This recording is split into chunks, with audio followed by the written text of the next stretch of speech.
Hi, this is Jennifer from Read It Again. Please join me while I read Part 2 of The Cobble Street Cousins in Aunt Lucy's Kitchen by Cynthia Rylant. Please consider subscribing, and if you enjoy this book, hit the like button.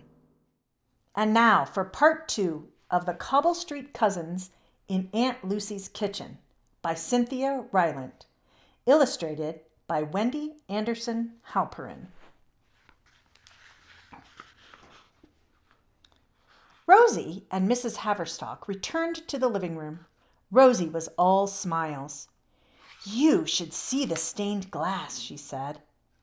"We'd like to, but we have to go," said Lily. "We have one more delivery to make." "Well, thank you so very much," said Mrs. Haverstock. "You girls are delightful." The cousins grinned. What a good time they were having.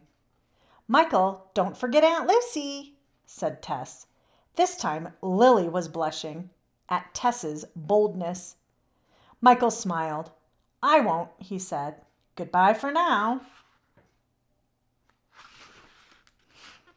Outside on the sidewalk, the girls were all chatter.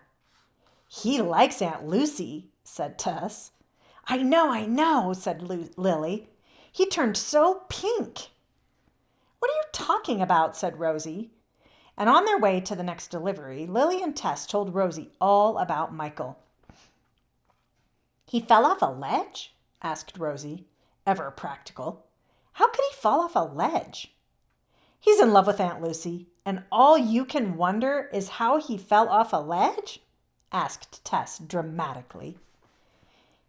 "He should write a poem for Aunt Lucy," said Lily. "I could help him." "Here's the house," said Tess. Back to business. The girls checked the address. Yes, it was the house with the birthday party. But it seemed rather quiet for a birthday. There were no cars parked in front. No balloons on the door. Just a small pink house with organdy curtains and an umbrella by the front door. The girls walked onto the porch and rang the bell. They waited and waited and waited and waited. And just as Tess was about to ring again, the front door slowly opened. And there stood a very old woman. She was rather hunched and very frail, but she had beautiful white hair and sparkling blue eyes. "Ah," she said sweetly, "birthday cookies. Please come in." The cousins quietly and politely stepped inside the door. The house was dark and silent and smelled faintly of lavender. "I'm Mrs. White," said the elderly woman, shaking hands with each girl. "Please come in and sit down while I get your money." While the cousins walked over to a long velvet sofa in the living room, Tess introduced herself and Lily and Rosie. They waited as Mrs. White searched in a drawer for her coin purse. "Whose birthday is it?" asked Tess. Lily nudged her in the side. Mrs. White, purse in hand, turned to Tess and smiled. "Why, it's mine, dear," she answered. "I am 90 years old today." The cousins gasped. 90 years old?" cried Lily. "Oh, my goodness!" "Yes," Mrs. White sat down in a wing chair and smiled at the girls. "Are you having a big party?" asked Tess. Lily nudged her again.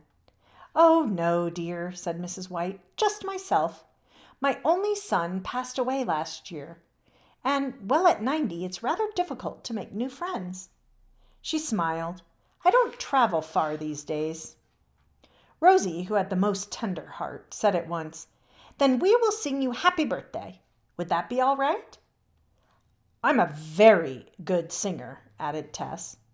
Mrs. White smiled shyly. "That would be lovely," she said softly. The cousins stood up, smoothed their dresses, and sang. When they were finished, Mrs. White had tears in her eyes. She applauded them. "Beautiful," she said, "and Tess, your voice is very good." Tess beamed.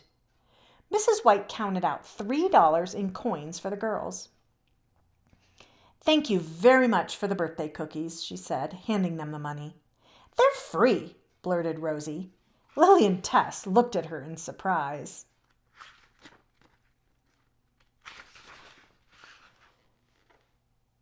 "Oh, no, dear, please. I do want to pay for them," said Mrs. White. "No, no," said Rosie sincerely, her eyes wide. "Please let us give them to you for your 90th birthday. We've never known anyone who was 90. Please let us." Mrs. White looked at Rosie's pleading face. She smiled and put the coins on the table. "All right, my dear," she said, "but you must let me give each of you one of my little cats." "Cats?" said Tess.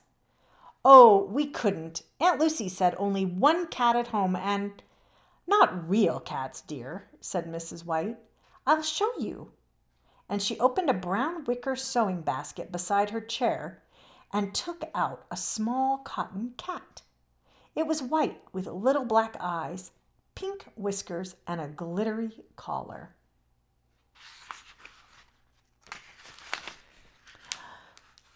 "I love it!" cried Lily. "I have a rabbit collection," she told Mrs. White. Mrs. White let each cousin choose the cat she most liked, and then it was time to go. "Happy birthday, Mrs. White," said Rosie. "We hope you like the cinnamon crinkles." "Thank you so much, my dears. What a lovely day you've given me," said Mrs. White, clasping each girl's hand. "Bye," called the cousins as they walked down the sidewalk. Mrs. White waved to them until they turned the corner and were out of sight. "I can't wait to tell Aunt Lucy about this day," cried Tess. "Me too," said her cousins, and they ran all the way home to bake cookies for their Friday delivery. Chapter 3, The Show. The Cobble Street Cookie Company lasted exactly 3 weeks, and then it folded. Lily, Rosie, and Tess made $10 apiece, enough for a new rabbit for Lily, a tea set for Rosie, and a record for Tess. Then they took down all of the ads, for the girls were quite tired of baking and ready for something new. "We should go visit Michael," said Lily one afternoon. "Oh, no, Lily," said Rosie. "Mother would never want us intruding." "But he hasn't come to the shop to see Aunt Lucy yet," said Lily. "He needs a nudge." "If you nudge him too hard, he might break his other leg," said Tess with a giggle. "He might fall off a porch," said Rosie. Tess and Rosie couldn't stop giggling. "You two are so unromantic," complained Lily. "We should do something."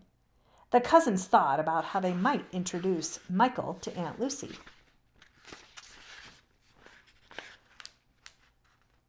"Why not have a performance and invite Michael and Mrs. Haverstock?" said Tess. "What sort of performance?" asked Lily. "A program," said Tess, "with poetry and song, like the artists in Paris do." "I could write a poem to read aloud," said Lily. "Maybe a poem about young lovers finding each other." "Or falling off a bus," giggled Rosie. "I could sing, of course," said Tess. "Something old and romantic, sort of bluesy." "What shall I do?" asked Rosie. "Give a lecture on stained glass?" said Lily. "No," Rosie grinned, giving Lily a little push. "You could be the host," said Tess. "You can welcome everyone and introduce us, like the Oscars." "Okay," said Rosie. "Let's find some paper and make invitations," said Lily. The girls printed out 4 decorated invitations. One for Aunt Lucy, one for Michael, and one for Mrs. Haverstock. One for Mrs. White, to be polite, for they doubted she would come, and one for Mr. French of French's Market. He was always so kind to the cousins, and had even given them 2 free jars of cinnamon when they were in business. The program was scheduled for Sunday afternoon. It was called A Collection of Classics by Comely Cousins. It was Lily's idea. Tess wanted to call it simply The Show, but Rosie sided with Lily. Aunt Lucy was very sweet in helping the girls prepare the house for company. She put pots of daisies and daylilies all around the parlor and made fresh blueberry muffins to serve with tea. She even lit candles and lined them up on the fireplace mantel. "So dramatic," said Tess. The cousins weren't sure if anyone would come to the collection of classics, but at 1:45 they saw a large green car pull up in front of Aunt Lucy's house. "It's Mrs. Haverstock," cried Lily, "and Michael." The girls ran outside to greet them. Mrs. Haverstock was all dressed up and smelled of perfume. She looked very elegant, and she smiled broadly at the cousins. "Hello again," she called. Michael pulled himself out of the car and leaned on a cane.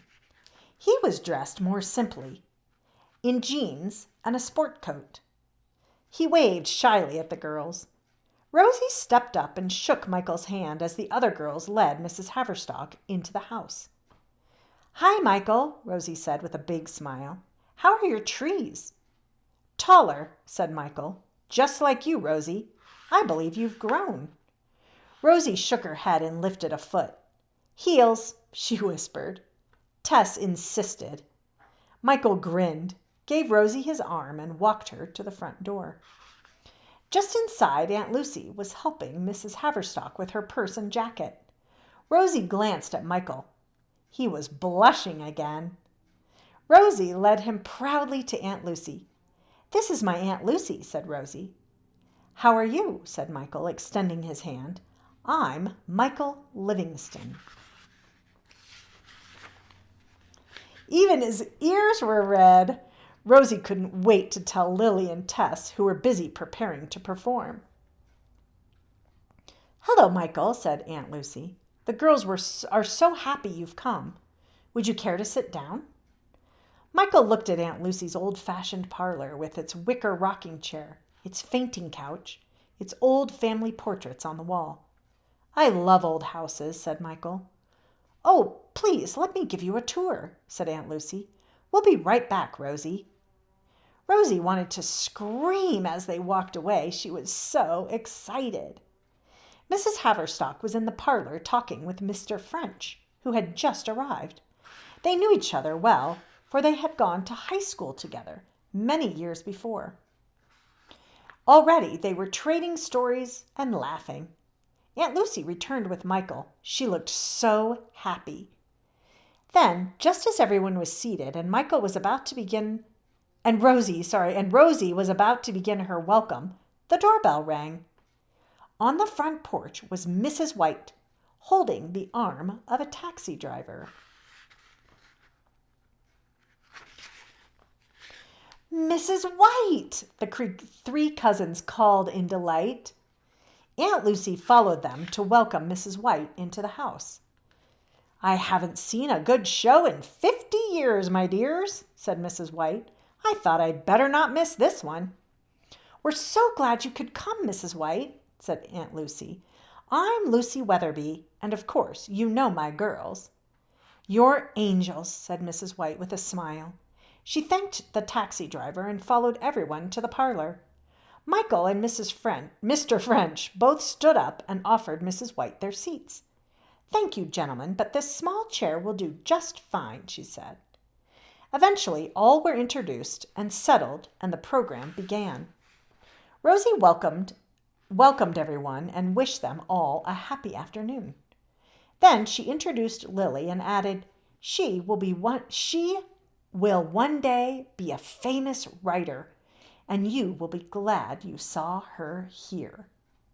Lily stepped forward and read a long poem about a young woman who was lost at sea. The poem was very sad, and Rosie, always the tender heart, got worried and thought she might cry. But then the young woman was found by her true love, and all turned out happily.